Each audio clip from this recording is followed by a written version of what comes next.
Airbus A300 veers fatally off course.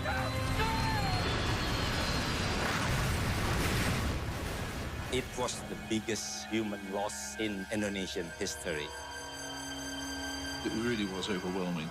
These are 2 pieces we need to find. The task was to find the black box.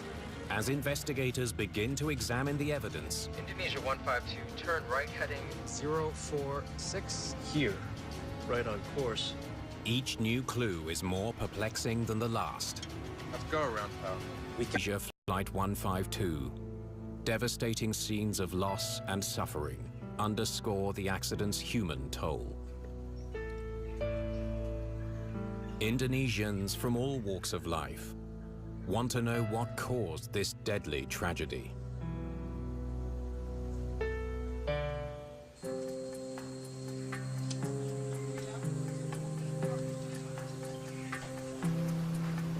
They have to be somewhere. Let's go back to where we started and look again. Let's go. Come on. Let's go. There's still no sign of the plane's black boxes. Investigators are beginning to worry that the answers so many people are hoping for may never be found. We've got to find them. It was very frustrating not having the cockpit voice recorder and the flight data recorder. They are really crucial to understanding the subtleties of an aircraft accident. The terrible conditions at the accident site aren't helping. At that time, it was rainy season, and we can imagine how bad it was and slippery as well. Despite the setbacks, the team presses on. Let's see if we can figure out what this plane was doing. They collect key pieces of wreckage, including flight instruments from the cockpit. Sorianto Tajono of the National Transportation Safety Committee hopes those instruments will tell him how the plane was performing. We could not find the black box, so we use anything from the cockpit, like the gauges, any instrument in the cockpit. Many of the gauges on this version of the Airbus are electronic, which means that when they lose power, they display their final readings like a snapshot in time. When electrical power goes off, the instrument freezes. Those readings provide valuable insight into the final moments of Flight 152. There it is. Looks like 1.552.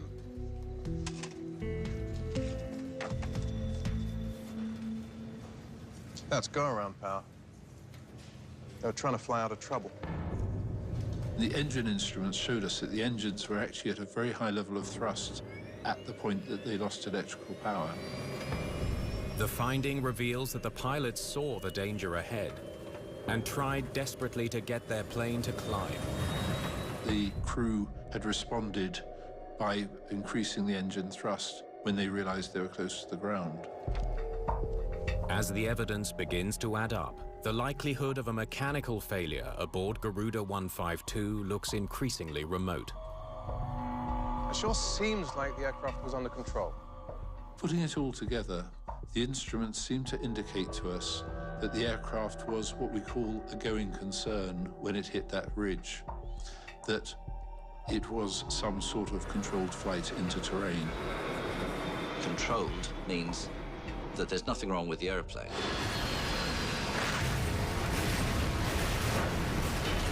And yet it plows into a mountainside.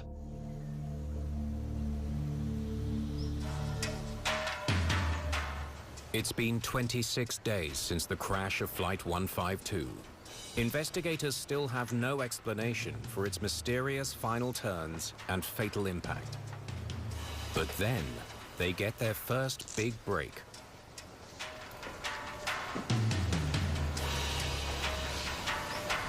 Well, well, well.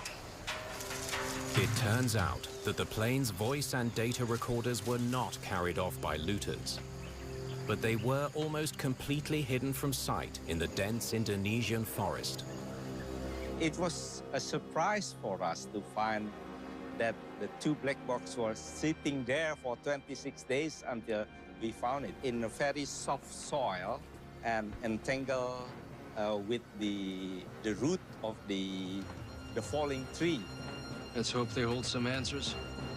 They rush the boxes to a lab where technicians will work to recover cockpit sounds and conversation, along with detailed aircraft performance data.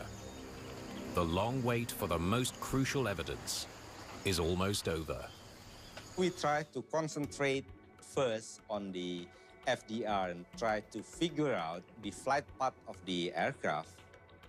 When investigators plot the newly found data, they see that it finally rules out any chance of a mechanical failure. So, left away from the airport, and then a right turn, smack into the mountains. It clearly shows that the pilots deliberately commanded that fatal turn.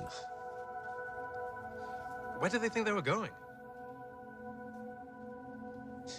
Can you bring me the descent profile, please?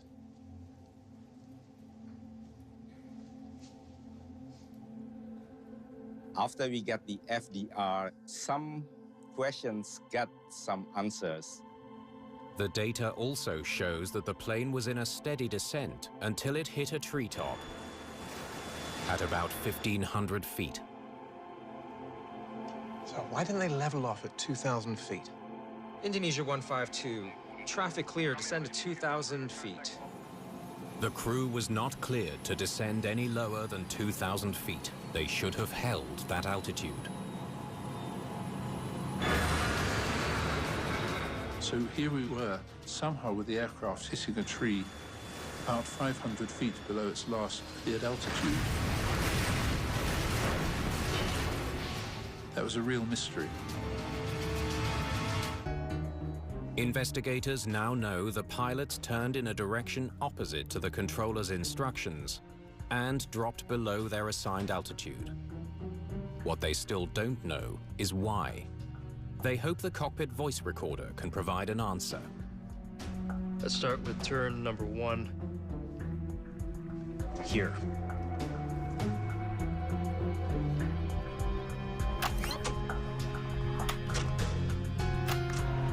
Indonesia 152 requesting descent clearance. For Santoso Seogo, the job of listening to the recording comes with an extra burden. I knew both pilots, the captain and the first officer, and I personally can recognize whose voice are coming from the CVR. It's not easy to listening to the tape. For Patty 152, turn left heading 240 to intercept runway 05 from the right side. Okay, that's a confused call sign. Number 1 always lags behind a bit, so keep an eye on it for me. Okay. The tape reveals that the Garuda pilots don't respond to the first instruction because they don't think it's for them. Indonesia 152, do you read? Indonesia 152, say again. Okay, turn left heading 235 now to intercept runway 05. The controller repeats himself. Roger, left heading 235, Indonesia 152.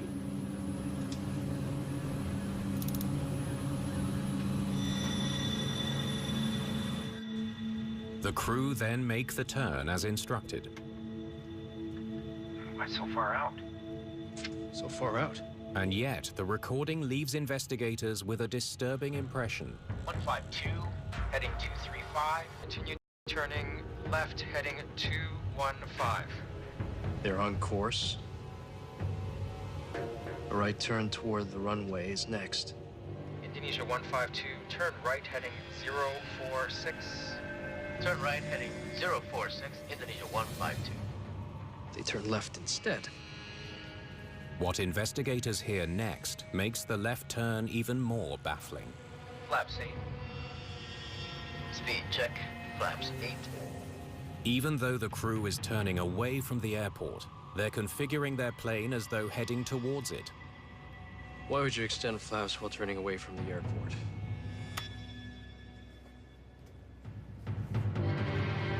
What if he thinks he is turning towards the airport? What if he thinks he's here? He believes he has to turn left to get to the runway. Feeling he may be close to a breakthrough, Santoso Seogo reviews the airport approach chart. The charts lay out what the normal approach is, and the pilots normally expect to fly that. He discovers that Garuda 152 wasn't on the standard approach.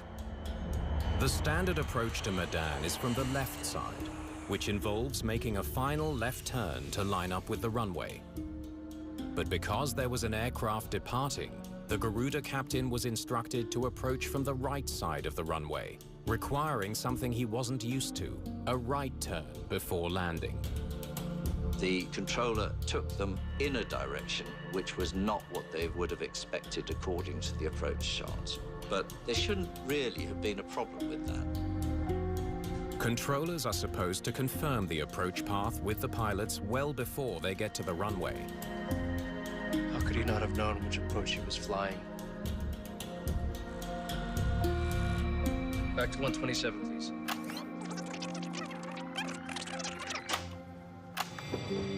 For Patty 152, turn left heading 240 to intercept runway 05 from the right side. As Santoso Seogo listens again to what he thought was a harmless call sign mix-up, he suddenly realizes that it had major consequences. Indonesia 152, say again.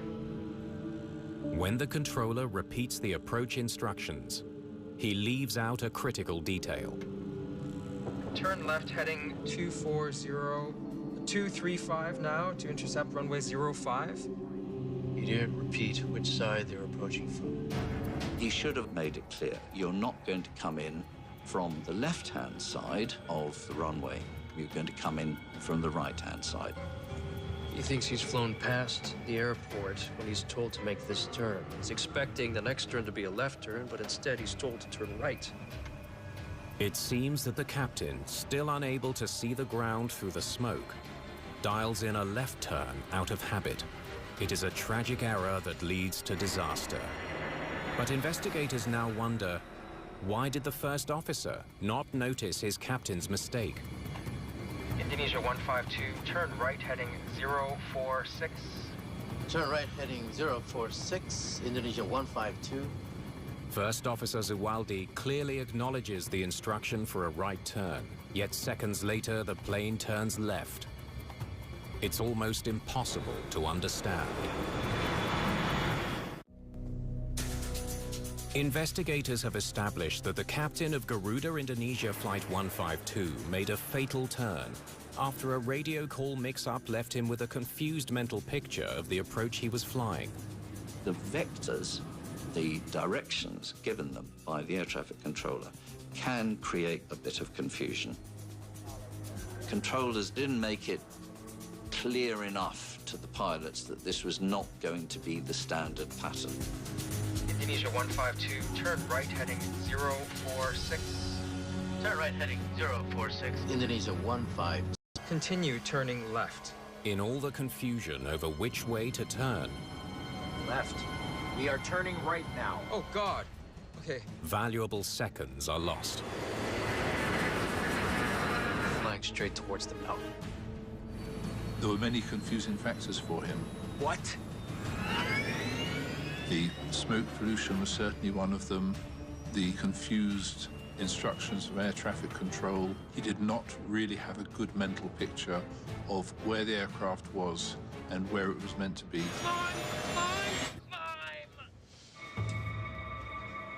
The moment they took the wrong turn, they were doomed. It was this uncertainty, lack of clarity in the captain's head, which really let this accident happen. The recording helps explain how Garuda Flight 152 ended up so badly off course. But it doesn't answer another critical question. Indonesia 152, traffic clear, descend to 2,000 feet. Descending to 2,000 feet, Indonesia 152. The crew was instructed to descend no lower than 2,000 feet. And their autopilot should have kept them at that altitude. They had gone straight through 2,000 feet and were heading for 1,500. And that was too low. How'd they end up below 2,000 feet? Either the autopilot had failed in some way or other, which is unusual, or the crew had input the wrong altitude. Unfortunately for investigators, the plane's autopilot system was destroyed in the crash. This impact was so severe, they could pick up the bits afterwards, but they couldn't establish whether there was something wrong with it on the day. Maintenance records show no history of the autopilot ever failing to maintain proper altitude, so a malfunction seems unlikely. And a report from Airbus all but eliminates the possibility of autopilot failure. Engineers calculated that the odds of such a failure are less than 1 in 2 billion. It's almost impossible for it to fail.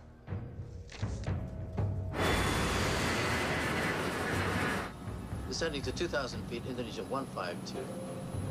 Investigators suspect the captain made an error while entering his minimum altitude. It was more probably crew missetting than it was autopilot failure. Indonesia 152, confirm turning left or right, heading 046.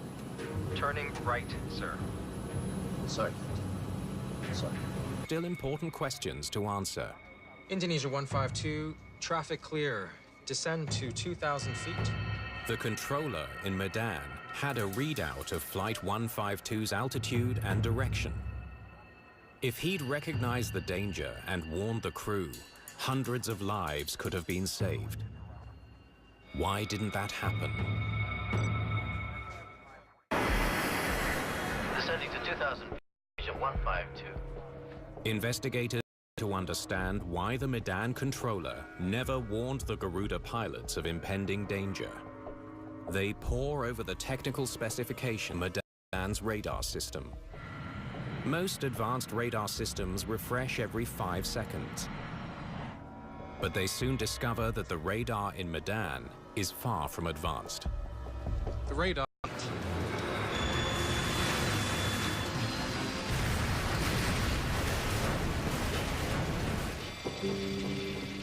Investigators are close to fully understanding the tragic crash of Flight 152. There's just one last mystery to solve. Most commercial jets have a cockpit alarm that sounds when the plane flies too close to terrain. Terrain, pull up. It's called the Ground Proximity Warning System, a loud, automated voice alerting pilots to danger. One of the big questions for us was, why did the accident happen when the aircraft was equipped with a ground proximity warning system? According to the flight data recorder, the GPWS on Flight 152 was triggered 5 times. The crew should have heard the first warning 37 seconds before impact. But when they check the cockpit recording, they only hear the voice alarm once. Pull up, pull up, pull up. And it comes just 4 seconds before impact. Something's not right. They send the tape to an audio lab where sound technicians enhance the quality of the recording.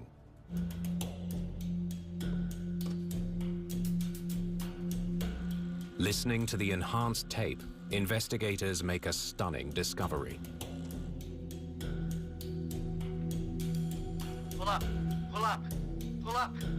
The alert pull up is not the sound of an automated voice. It's definitely Zuwaldi, first officer.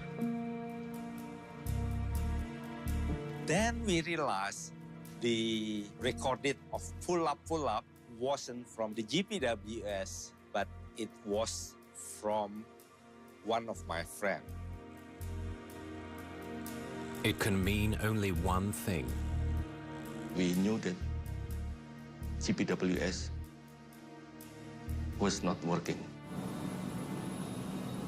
It's ultimately revealed that there is a flaw in the GPWS that prevents a warning from sounding when planes are descending over certain types of mountainous terrain.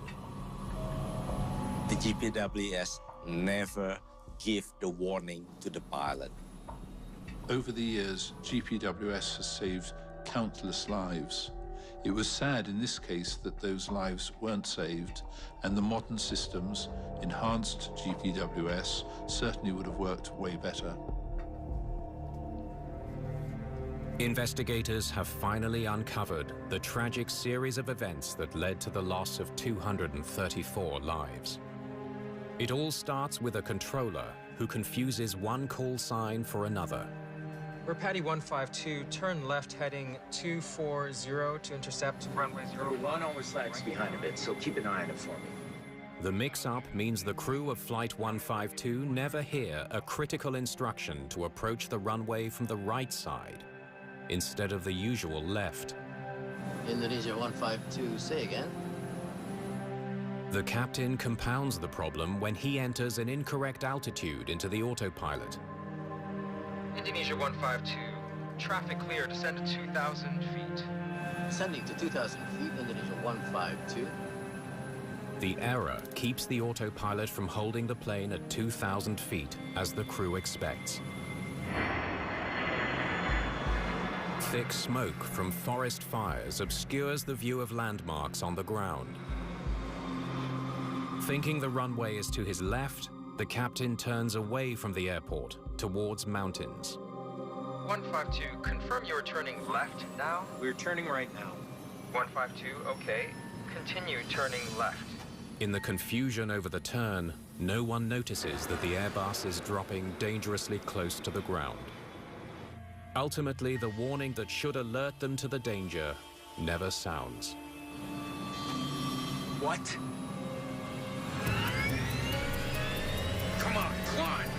Climb! Pull up, pull up, pull up.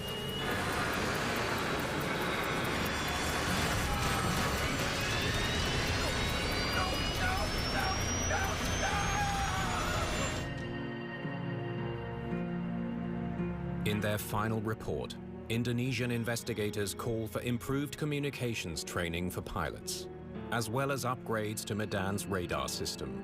They also advise against using the same flight number for more than one plane on the same route. I think what really hit home to me about this accident and the loss of so many lives was how avoidable it was.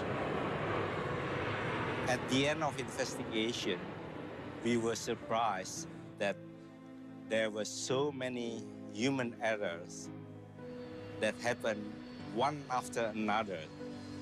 All of these things came together to make an accident very much more likely. If you took away any one of those factors, the accident might not have happened.